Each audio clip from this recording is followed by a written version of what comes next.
बच्चे, अब तुम बड़े हो गए हो। तुम्हें जिंदगी गुजारने के लिए अब बहुत सारी बातें सीखनी पड़ेंगी। आपको अच्छा और बुरा दोनों की पहचान सीखनी होगी। और कभी हमें जिंदगी में आसानियां मिलती हैं और कभी मुश्किलों का सामना करना पड़ता है। जब हमारी जिंदगी बहुत आसान तरीके से गुजर रही हो तो हमें मुश्किलों के बारे में भी सोचना चाहिए, क्योंकि समय बदलते देर नहीं लगती। अगर हम अच्छे समय में मुश्किलों में की तैयारी करेंगे तो हम कभी हार नहीं सकते। और हमें मेहनत करके ही खाना चाहिए, और जो मज़ा हम मेहनत करके जी सकते हैं जाहिल बनकर नहीं जी सकते। माँ, हमने तो हमेशा मेहनत करते हुए देखा है आपको, कभी आराम नहीं करते हुए देखा। ना तो आपने कभी बरसात, ठंडी, गर्मी किसी भी चीज की परवाह करते बिना हमेशा आप काम करती रहती हैं। हम भी तो आपके ही बच्चे हैं, हम भी अच्छे रास्ते पर चलेंगे।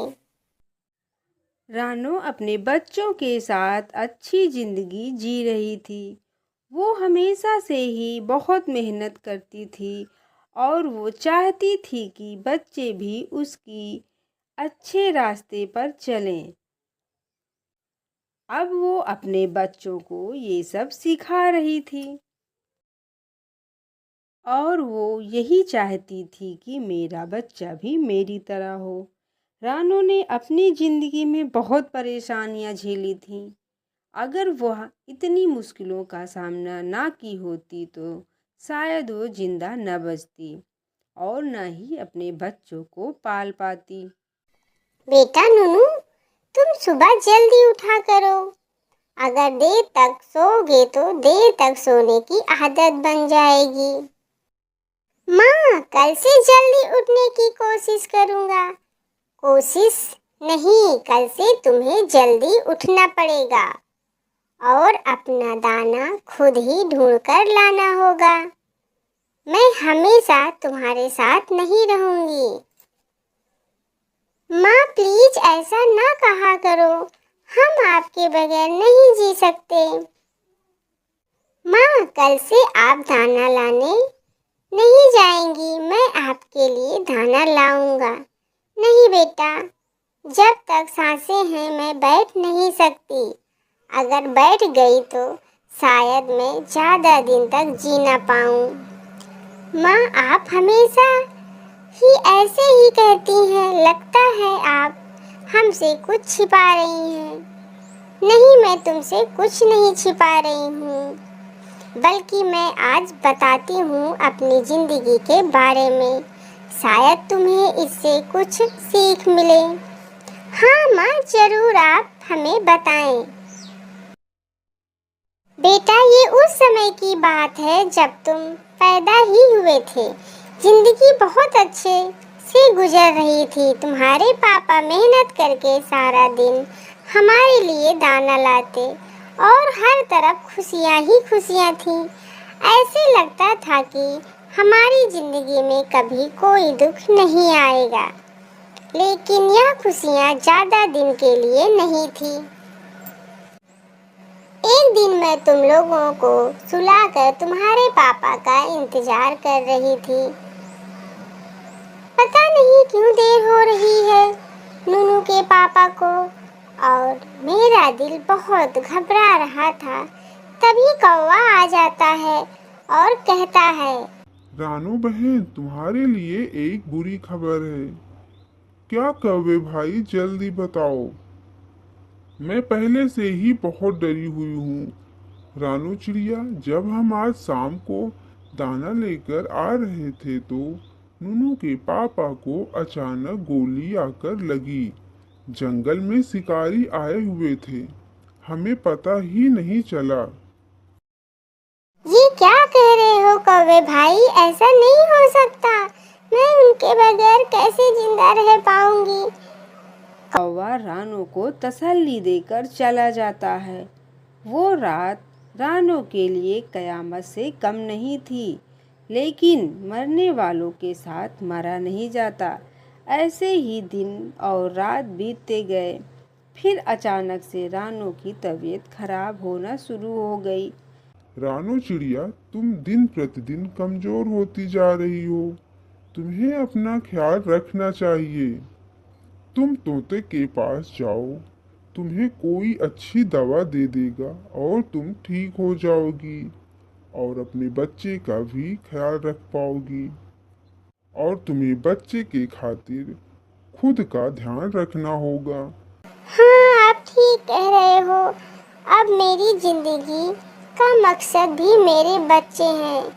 उनके सिवा मेरे पास और कोई नहीं है।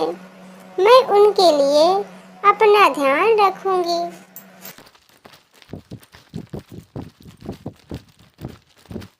और रानो तोते की तरफ चली जाती है।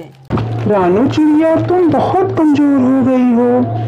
मेरे ख्याल से अब तुम्हें ज्यादा काम नहीं करना चाहिए। इतनी हालत खराब है, इस तरह तो तुम्हारी जान भी जा सकती है। तोते भैया, मेरे छोटा बच्चा है, उनका ध्यान कौन रखेगा और दाना कौन खिलाएगा? प्लीज आप ऐसा ना कहो, कोई दवा हो तो दे दो। रानो बहन, मैं तुम्हें अंधेरे में नहीं रख सकता। मेरे पास तुम्हारी बीमारी का कोई इलाज नहीं है। जो सच है मैंने तुम्हें बता दिया। और रानो वहाँ से चली जाती है और उसका दिल बहुत उदास हो जाता है। उसको कुछ समझ में नहीं आ रहा था। जब वह घर पहुँचती है तो उसके बच्चे भूखे थे। कुछ दाना पड़े थे तो रानो ने उसको खिलाया और बच्चे को सुला देती है। आज तो मैंने इनको दाना खिला दिया, लेकिन कल क्या होगा? मैं कहाँ से दाना लाऊंगी? और ऐसे सोचते सोचते सुबह हो जाती है। दूसरी सुबह रानो अपने अंदर हिम्मत पैदा करती है और वह जंगल में दाने ढूंढने के लिए निकल जाती है। लेकिन तोते ने उसे ये कहा था कि ज़्यादा उड़ने से उसकी तबीयत खराब हो जाएगी। यह डर खत्म करके चिड़िया और भी दूर उड़ जाती है।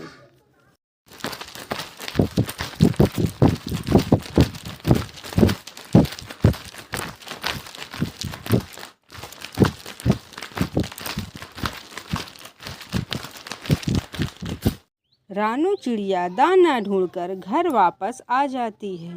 लो बच्चा, मैं दाना लेकर आ गई। और बच्चे को दाना खिलाती है। बच्चे को सुकून में देखकर उसका दुख कम हो जाता है और इसी तरह रानो हिम्मत करके अपने बच्चे के लिए दाना ढूंढ कर लाती थी। यहाँ पर तोते ने कहा था कि रानो ज़्यादा दिन तक जी नहीं सकती। तोता ने यह देखकर हैरान हो जाता है। रानो बहन, तुमने तो कमाल कर दिया, नामुमकिन को मुमकिन में बदल दिया। सच में तुम्हारी मेहनत पे बहुत तराश कर रहा हूँ। सच में तुम बहुत ही मेहनती हो। तुम्हारी जगह और कोई होता तो घर से बाहर नहीं निकलता और वह चिंता में ही मर जाता। माँ, आपने ये सब कैसे किया? हाँ बेटा, मैंने हिम्मत करके किया। मैंने हिम्मत नहीं हारी और देखो मैं जीत गई। बच्चा भी यही सोचता है कि वो भी अपनी माँ की तरह आगे बढ़ेगा और अपनी माँ की तरह हिम्मत नहीं हारेगा।